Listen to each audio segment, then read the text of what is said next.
আসসালামু আলাইকুম সবাইকে। আশা করি সবাই অনেক ভালো আছেন, সুস্থ আছেন। এই মুহূর্তে যারা লার্নিং পয়েন্ট ইউটিউব চ্যানেলটিতে আসছেন সবাইকে অসংখ্য ধন্যবাদ জানাচ্ছি। প্রতিদিনের ধারাবাহিকতার সাথে সাথে আজকে আমরা যে বিষয়টি আপনাদের সাথে আলোচনা করব সেটা হচ্ছে বর্তমানে 2025 সালে আইএফআইসি ব্যাংকে আপনি যদি 3 লক্ষ টাকা পর্যন্ত এফডিআর করে থাকেন, সেই ক্ষেত্রে আপনি প্রত্যেক মাসে, 3 মাসে এবং 1 বছর পর্যন্ত আপনি কত টাকা পাবেন মেয়াদ শেষে, সেই বিষয়টি আলোচনা করব। তাই এই চ্যানেলটিকে আপনারা কেন সাবস্ক্রাইব করবেন? অবশ্যই এই চ্যানেলটিকে সাবস্ক্রাইব করার উদ্দেশ্য হচ্ছে প্রতিনিয়ত যে সকল ব্যাংকের প্রয়োজনীয় ভিডিওগুলো আপনার প্রয়োজন সেইগুলো দেখার জন্য আপনি আমাদের চ্যানেলটিকে সাবস্ক্রাইব করে রাখবেন। যাই হোক, আজকের আমাদের যেহেতু টপিক হচ্ছে আইএফআইসি ব্যাংকে আমরা 3 লক্ষ টাকা পর্যন্ত রাখবো, সেক্ষেত্রে কত টাকা পাবো, এই জন্য আমরা কথা বেশি না বাড়িয়ে চলে যাচ্ছে আজকের মূল টপিকে। ওকে, তো আইএফআইসি ব্যাংকের সম্পর্কে জানতে হলে অবশ্যই আমাদের তাদের ব্যাংকে গিয়ে তাদের প্রফিট ট্রেড অথবা হচ্ছে তাদের ভেরিফাইড ওয়েবসাইট থেকে তাদের কিন্তু প্রফিট ট্রেডটি বের করে নিতে হবে। আমরা দেখতে পাচ্ছেন এখানে তাদের ভেরিফাইড একটি ওয়েবসাইট আছে। সেই ভেরিফাইড ওয়েবসাইটের মধ্যে এসে আমরা এখানে যদি দেখি, তারা এখানে বলেছে রেট অফ ইন্টারেস্ট তারা কিন্তু 60-এর মাধ্যমে করে দিয়ে দিয়েছে। এখানে যদি দেখেন ডিপোজিট ট্রেডস নামে তাদের যে অপশানটি আছে, এখান থেকে আপনারা ডিটেলসে ক্লিক করবেন। ডিটেলসে ক্লিক করার সাথে সাথে দেখতে পাবেন যে তাদের টার্ম ডিপোজিট নামে একটি অপশান আসছে। এখানে কিন্তু তাদের যে স্কিমগুলো আছে, প্রত্যেকটি স্কিমের তাদের যে পার্সেন্টেজগুলো তারা প্রদান করে থাকছে, সেই পার্সেন্টেজগুলো এখানে দেওয়া আছে। এখানে যেহেতু আপনার এফ নম্বরের যে পয়েন্টটি সেটা হচ্ছে টার্ম ডিপোজিট, আমরা আজকে আলোচনা করব ফিক্সড ডিপোজিট নিয়ে বা টার্ম ডিপোজিট তাদের নিয়ে, যে যাই বলুন না কেন। ওকে, এখানে ফিক্সড ডিপোজিট যেহেতু আমরা দেখতে পাচ্ছি যে তাদের সর্বোচ্চ মেয়াদকাল হচ্ছে 3 বছর পর্যন্ত, তারা সর্বোচ্চ 3 বছর পর্যন্ত রাখার সুবিধা দিচ্ছে, আর সর্বনিম্ন হচ্ছে 1 মাস পর্যন্ত আপনি রাখতে পারবেন। ওকে, আমরা আজকে আলোচনা করব 1, 3, 6 এবং 1 বছর পর্যন্ত আপনি যদি 1 থেকে 3 লক্ষ টাকা পর্যন্ত জমা রাখেন, সেক্ষেত্রে আপনি কত টাকা পাচ্ছেন। তো অনেকে আমাদেরকে প্রশ্ন করেন যে তাদের এই ফিক্সড ডিপোজিটের যে পার্সেন্টেজগুলো আমরা কোত্থেকে কালেকশন করে থাকি। তো আজকে এই মুহূর্তে আমরা সরাসরি দেখিয়ে দিয়েছি আমরা থেকে কালেকশানগুলো করে থাকি। ওকে, আমাদের এখান থেকে আপনারা অবশ্যই সবসময় অথেন্টিক ভিডিও আপনারা পেয়ে যাবেন। ওকে, তো যেহেতু আমরা এখান থেকে তাদের পার্সেন্টেজগুলো কালেকশন করেছি, এখন এই পার্সেন্টেজগুলো অনুসারে আমরা দেখব যে আমরা যদি তাদের এখানে টাকা জমা রাখি সেক্ষেত্রে কত টাকা পাচ্ছি। আপনাদের সুবিধার্থে আমরা খুব আগে থেকে কিন্তু বের করে রেখেছি। Okay, IFIC bank fixed deposit rate 2025 সম্ভাব্য মুনাফা 15% উৎসে কর কিন্তু বাদ দিয়ে হিসাবটি করা হয়েছে। এখন আপনাদেরকে সম্ভাব্য মুনাফার হিসাবটি বলে রাখি।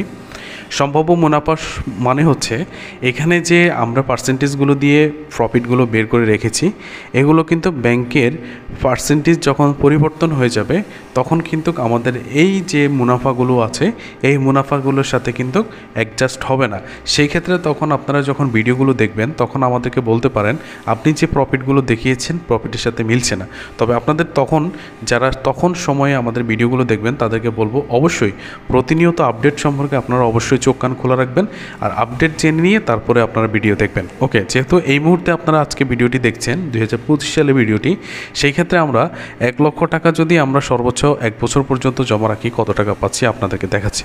ওকে, 1 লক্ষ টাকা আপনি যদি আইএফআইসি ব্যাংকে 1 মাসের জন্য রাখেন 673 টাকা করে প্রত্যেক মাসে পাবেন।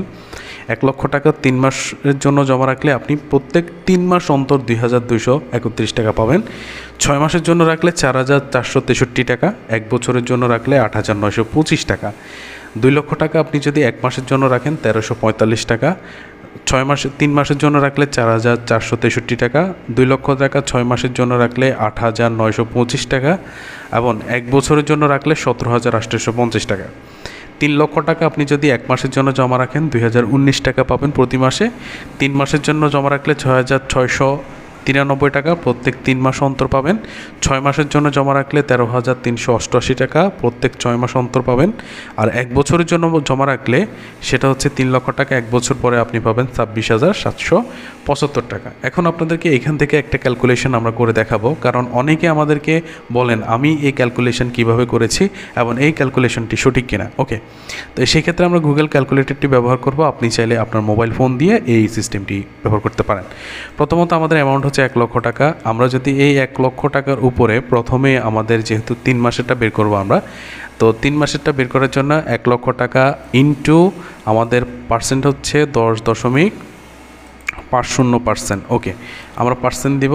এখন পার্সেন্ট দেওয়ার পর আমরা যখন সমান দিব 10,500 টাকা। এখন অনেকে কী করে যে 1 লক্ষ টাকা 10.50% যে অ্যামাউন্টটি বের হয়েছে, এই অ্যামাউন্টটিকে তারা কিন্তু হিসাব করে আমাদেরকে প্রশ্ন করেন যে 10,500 টাকা হিসাবটি হয়ে থাকে, আপনি শুধুমাত্র কেন এত টাকা লিখেছেন।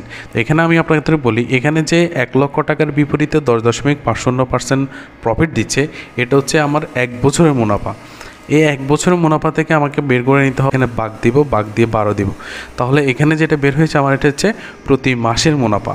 এখন আমাদের যেহেতু বলছি যে প্রত্যেক মাসে আমরা টাকাটা উত্তোলন করতে পারবো না, আমরা উত্তোলন করতে হবে 3 মাস পরে। সেই ক্ষেত্রে 1 মাস গুণ 3, তাহলে আমাদের 3 মাসটা বের হয়ে গেল 2,425 টাকা। তো আপনারা আমাকে প্রশ্ন করতে পারেন যে ওখানে তো 2,425 টাকা লিখেন নাই। আমরা বলেছিলাম যে সরকারের যে 15% উৎসে কর আমরা বাদ দিয়েছি, এখান থেকে আমরা 15% যদি উৎসে কর বাদ দিয়ে থাকি, সেক্ষেত্রে 2,031 টাকা। ওকে, দেখতে পাচ্ছেন এখানে 2,231 টাকা কিন্তু বের হয়ে গিয়েছে। তো আশা করি বুঝতে পেরেছেন যে এখানে ক্যালকুলেশনটি কীভাবে আমরা করেছি। ওকে, এবার দেখব যে এই অ্যাকাউন্টটি করতে হলে আপনাকে আইএফআইসি ব্যাংকের যে কোনো শাখাতে কী কী কাগজপত্র নিতে হবে সেই বিষয়টি। আসলে প্রত্যেকটি বিষয় আপনারা অবশ্যই বুঝতে হবে, না হলে কিন্তু আপনারা সেই ক্ষেত্রে অনেকে আমাদেরকে কমেন্ট করেন, আশা করি কমেন্টস করবেন, তবে আপনাদেরকে এই বিষয়গুলো বুঝতে হবে। এখানে আরেকটি প্রশ্ন আপনাদের পক্ষ থেকে করি, যেটা হচ্ছে যে অনেকে চিন্তা করছেন যে 1 বছরের জন্য যদি টাকাগুলো রাখি, আমার যদি 6 মাসের মাথায় প্রয়োজন হয়, অথবা 3 মাসের মাথায়, অথবা যদি 2 মাসের মাথায় প্রয়োজন হয়, তখন তো এই টাকাগুলো ভাঙতে হবে, তখন কি ভাঙা যাবে কিনা। তো আপনাদেরকে বলি, যে কোনো ব্যাংকে আপনি যদি টাকা রাখেন, ব্যাংক কর্তৃপক্ষ আপনার চাহিদা মাত্র টাকা দিতে বাধ্য থাকবে।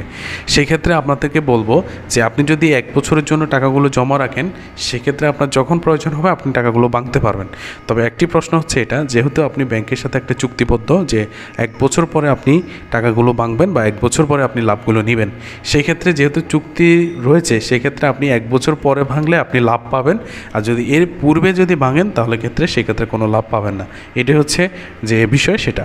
আর অনেকে চিন্তা করেন যে 3 মাস অন্তর যে প্রফিট বা 3 মাস অন্তর যে লাভগুলো করেছি বা 6 মাস অন্তর যে অ্যাকাউন্টটি করেছি আমি, এই লাভগুলো উত্তোলন করার পরে কি অটোমেটিক্যালি এটা চলতে থাকবে, নাকি পুনরায় আবার নতুন করে করতে হবে। তো প্রশ্নটির উত্তর হচ্ছে এটা, যদি 3 মাস অন্তর আপনি করে থাকেন, সেক্ষেত্রে 3 মাসের লাভগুলো আপনি নিয়ে যেতে পারবেন, আর বাকি যে আসল টাকা সেটা কিন্তু অটোমেটিকলি প্রতি 3 মাস অন্তর অন্তর অটোমেটিক্যালি চালু হয়ে যাবে, যদি না আপনি না ভেঙে ফেলেন। ওকে, এই বিষয়টি অন্তত ক্লিয়ার হয়েছেন আপনারা। এবার দেখাবো যে আপনারা এই অ্যাকাউন্টটি করতে আপনার কী ধরনের কাগজপত্র দরকার হবে, সেই ক্ষেত্রে আপনাদেরকে দেখাচ্ছি। আপনার যে কাগজপত্রগুলো প্রয়োজন হবে, এই অ্যাকাউন্টটি করতে আপনার যে কাগজপত্রগুলো প্রয়োজন হবে, সেটা হচ্ছে গ্রাহকের voter ID card, passport, driving licence অথবা জন্ম নিবন্ধন। এই 4টি ডকুমেন্টসের যে কোনো একটি ডকুমেন্টস আপনার প্রয়োজন হবে। গ্রাহকের সদ্য তোলা 2 কপি পাসপোর্ট সাইজের ছবি, তারপর হচ্ছে নমিনির পাসপোর্ট সাইজের নমিনির ভোটার আইডি কার্ড, পাসপোর্ট অথবা ড্রাইভিং লাইসেন্স অথবা জন্ম নিবন্ধন। 4টি ডকুমেন্টসের যে কোনো একটি ডকুমেন্টস আপনার প্রয়োজন হবে। অবশ্যই ফটোকপি নিতে হবে। নমিনির পাসপোর্ট সাইজের 1 কপি ছবি, সদ্য তোলা মানে রিসেন্টলি তুলেছেন এরকম একটা ছবি নিতে হবে। আর আরেকটি কথা বলে রাখি, সেটা হচ্ছে যদি টিন সার্টিফিকেটটি আপনার কাছে থেকে থাকে, সেক্ষেত্রে এই টিন সার্টিফিকেটটি অবশ্যই আপনি নিয়ে যাবেন, এই ক্ষেত্রে আপনার জন্য খুব ভালো কাজে দেবে। তো সবাইকে অসংখ্য ধন্যবাদ জানিয়ে বিদায় নিচ্ছি, দেখা হচ্ছে পরবর্তী কোনো ভিডিওতে। সে পর্যন্ত সবাই অনেক ভালো থাকবেন, সুস্থ থাকবেন, আর অবশ্যই চ্যানেলটিকে সাবস্ক্রাইব করবেন। প্রতিনিয়ত এই সকল গুরুত্বপূর্ণ ব্যাংক রিলেটেড যে সকল ভিডিও আছে আমরা কিন্তু আপনাদের জন্য বানিয়ে থাকি। সবাইকে ধন্যবাদ। আসসালামু আলাইকুম ওয়া রাহমাতুল্লাহ।